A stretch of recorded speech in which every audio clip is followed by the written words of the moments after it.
Hi, everyone. It is Saturday in the 12th week of Ordinary Time, and the readings today are so beautiful. Oh my gosh, it's so great.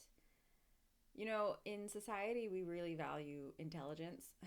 You can just see that in terms of who gets paid the most. It's people who have spent a lot of time in school, in college, doctors, lawyers, like these intelligent types, right? CEOs.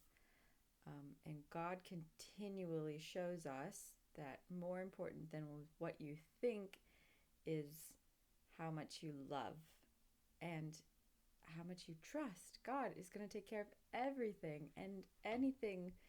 And that is a theme we see in all three settings of the readings today: the first reading, the psalm, and the gospel. So, in the first reading, we can zoom in on Sarah, who doubts because she's past her period. So, how can she possibly have a child? And she laughs at God, and God says, why? And it's believed that the Lord is present in the three figures who visit Abraham and Sarah.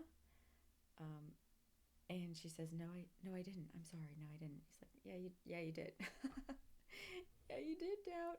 But guess what? It doesn't matter. Like she still does have a child. And the psalm is the Magnificat, which is the most beautiful witness we have as Christians to agreeing to God's plan in Mary's fiat.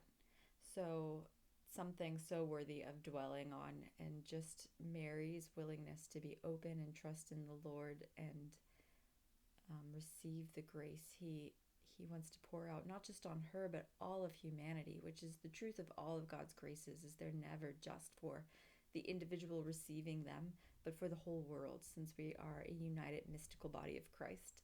So that is in itself really awesome. And then in the gospel, so it's just really beautiful again with the centurion just receiving Christ and kind of understanding it in this way of, you don't have to come and see him. You can just say, cure, and you're cured. And to really, because of this, open his heart to allow God's grace to flow through, because God's grace never changes. It's not like he believed and therefore God could do these bigger graces, but because God is allowing us to freely choose to participate with his grace, the centurion's ability to participate with his grace is just wide open. And often that happens in the Christian world with people who are like new to the faith or converts versus being a cradle Catholic. So I'm a cradle Catholic. I was born Catholic in my family. So there are sort of these like rules that are implicitly or explicitly like just kind of the boundaries in my head of Christ, right? How he works, how his grace flows. And then someone newly converted doesn't have that. And they're just like, oh yeah, it says that God can heal. So boom, he heals. And then it heals. And I'm like, wait, um, that's not how it works. That's not my understanding of how that works. It's like, oh yeah, because I have been putting the boundaries and the limits on Christ.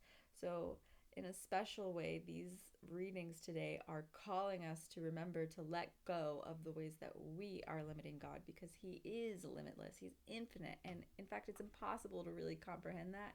The only way to do that is just to let go and let God, as they say.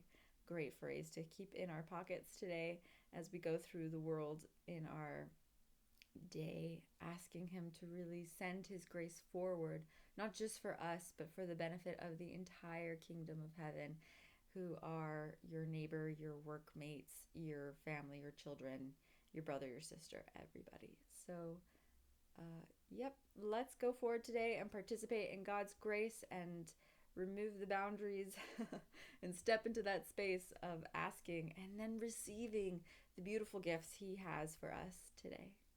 Have a good Saturday.